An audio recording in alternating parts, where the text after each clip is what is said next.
A herniated disc is a common yet often misunderstood condition that can cause significant pain and discomfort. A herniated disc happens when the soft inner gel of the disc pushes through a tear or weak spot in the tougher outer layer. So, what does that mean? Well, your spine is made up of a series of bones called vertebrae, which are stacked on top of each other like a tower of building blocks. Between each of these vertebrae, there's a soft, rubbery pad called an intervertebral disc. These discs act like shock absorbers for your spine, allowing it to flex, bend, and twist. Now, each of these discs has two parts: a tough outer layer called the annulus fibrosus, and a soft, jelly-like center called the nucleus pulposus. A herniated disc happens when the soft inner gel of the disc pushes through a tear or weak spot in the tougher outer layer. Think of it like a jelly-filled donut. If too much pressure is placed on the donut, the jelly might squeeze out through a weak point in the outer shell. When this happens to a disc, the jelly-like material inside can press on nearby nerves or the spinal cord, causing pain and other symptoms. Herniated discs can occur in any part of the spine, but they're most common in two areas: the lower back or lumbar spine and the neck or cervical spine. They can also happen in the upper back or thoracic spine, but this is less common. What's interesting here is that herniated discs are actually quite common, especially as people get older. In fact, studies using MRI scans have found that up to 30% of people in their 20s and 30s have disc herniations, even if they don't have any pain. This percentage increases with age, with some studies showing that more than 50% of people over 60 have at least one herniated disc. The condition is most common in people between 30 and 50 years old, and it affects men about twice as often as women. Types of herniated disc. Herniated discs can be classified based on their location and the extent of the disc damage. The most common types are: number 1, cervical herniated disc. This occurs in the neck area. Since the neck is highly mobile and supports the weight of your head, it's particularly vulnerable to disc herniation. A cervical herniated disc can cause pain and stiffness in the neck, along with symptoms that radiate into the shoulders and arms. Number 2, lumbar herniated disc. This type occurs in the lower back, which supports most of your body's weight. Lumbar herniated discs are more common than cervical ones, and they can lead to pain, numbness, and weakness in the lower back, buttocks, legs, and feet. Number 3, thoracic herniated disc. Though less common, a herniated disc can also occur in the upper and mid-back. This type tends to cause pain in the upper back and chest and can sometimes mimic heart problems, making it a bit trickier to diagnose. Causes of herniated disc. Herniated discs can result from several factors. Here are the most common ones. Number 1, age-related wear and tear. This is the most common cause of a herniated disc. As we age, the discs in our spine naturally lose some of their water content, becoming less flexible and more prone to tearing or rupturing, even with minor strains or twists. This process is called disc degeneration. Number 2, lifting heavy objects. Using your back muscles instead of your leg and thigh muscles to lift large, heavy objects can lead to a herniated disc. This is especially true if you're twisting while lifting. Number 3, sudden movements. Movements that put sudden pressure on the lower back, like falling or receiving a blow to the back, can cause a disc to herniate. Number 4, smoking. Smokers appear to be at higher risk for disc herniation. It's thought that smoking reduces the oxygen supply to the discs, making them more brittle and susceptible to injury. Genetics may also play a role in herniated discs, meaning that some people are simply more prone to disc problems due to their genetic makeup. Other risk factors include being overweight and having a sedentary lifestyle. Both of them can contribute to disc degeneration. Before we continue, if you have been finding the video helpful so far, hit the like button and don't forget to subscribe and hit the bell icon so you don't miss more videos like this. Symptoms of a herniated disc. The symptoms of a herniated disc can vary greatly depending on the location of the herniation and whether it's pressing on nearby nerves. In some cases, people with herniated discs experience little to no symptoms, especially if the herniation isn't irritating any surrounding nerves. However, for others, the symptoms can be quite painful and disruptive. If you have a herniated disc in your lower back or lumbar spine, the most common symptom is lower back pain that may spread to the buttocks, legs, and even feet.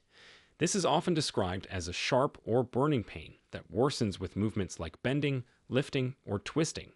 You might also experience what's known as sciatica, which is a pain that shoots down one leg due to the herniated disc pressing on the sciatic nerve. Sciatica can make it difficult to walk or sit for long periods, and in severe cases, it can lead to weakness in the leg or foot. In the neck or cervical spine, a herniated disc typically causes pain that starts in the neck and may radiate into the shoulders, arms, and hands. The pain can feel like an ache or a sharp, shooting sensation, and it's often accompanied by numbness or tingling in the affected arm or fingers. Turning your head or holding your neck in certain positions, like when looking down at your phone or computer, may make the pain worse. Muscle weakness is another common symptom. You might find it difficult to lift or hold items if you have a cervical disc herniation. With a lumbar herniation, you might notice weakness when you walk on your toes or heels.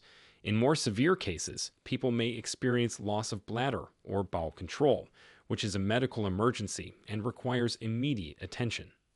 It's important to note that the severity of the pain doesn't always correlate with the size of the herniation.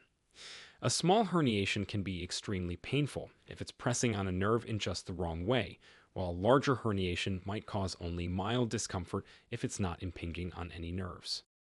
Diagnosis of herniated disc. First, your doctor will start by asking about your symptoms and medical history. They'll want to know things like when the pain started, what makes it better or worse, and if you've had any recent injuries or changes in your activities. Next comes the physical examination. Your doctor will check your muscle strength, reflexes, walking ability, and sensitivity to touch. They might ask you to perform certain movements to see how they affect your pain. For example, they might have you lie flat and raise your legs one at a time, or bend forward and backward. If your doctor suspects a herniated disc based on your symptoms and physical exam, they might recommend imaging tests to confirm the diagnosis and rule out other conditions. The most common imaging test for diagnosing herniated discs is an MRI, which provides detailed images of the spine's soft tissues, including the discs and nerves. This allows the doctor to see exactly where the herniation is located and how severe it is. In some cases, other tests like X-rays, CT scans, or electromyography might be used to gather more information or to rule out other conditions. Treatment for herniated disc. The good news here is that most people with herniated discs get better with conservative treatment, meaning they don't need surgery.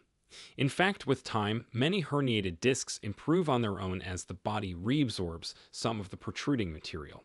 So for most people, here are the main treatment approaches. Number 1. Rest and activity modification.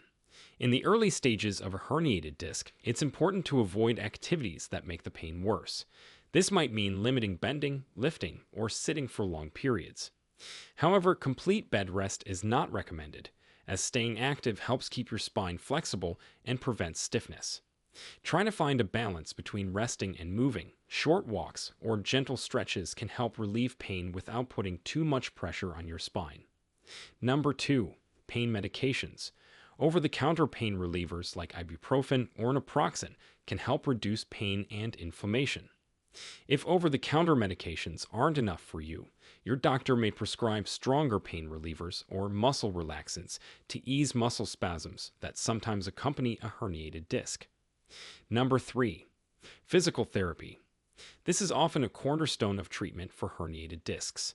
A physical therapist can show you exercises that strengthen the muscles around your spine, improve flexibility, and reduce the pressure on the herniated disc. For example, exercises that target the core muscles, the muscles in your abdomen and lower back, can help stabilize your spine and relieve pain. Stretching exercises, like gentle hamstring or neck stretches, can also improve mobility and reduce tension in the affected area. Physical therapists may also use techniques like heat or cold therapy, ultrasound, or electrical stimulation to reduce pain and inflammation. Number 4. Epidural steroid injections. If your pain persists despite these treatments, your doctor may recommend an epidural steroid injection. This involves injecting a corticosteroid directly into the space around the herniated disc. The goal is to reduce inflammation and swelling around the nerves, providing pain relief. The effects of an epidural injection aren't permanent, but they can offer relief that lasts for weeks or even months. Number 5. Surgery. If conservative treatments don't work after several weeks or months, or if you have severe symptoms like loss of bladder or bowel control, surgery might be recommended. The most common surgery for a herniated disc is a microdiscectomy, where the protruding part of the disc is removed. In this procedure, small incisions are made, and the surgeon uses a microscope to guide their instruments. Microdiscectomy typically has a quicker recovery time and less post-operative pain compared to traditional open surgery. Now, we want to hear from you. Have you or someone you know experienced a herniated disc? What treatments or exercises helped you manage the pain? Share with us your experiences and opinions in the comments below. We love to hear them. Thanks for watching.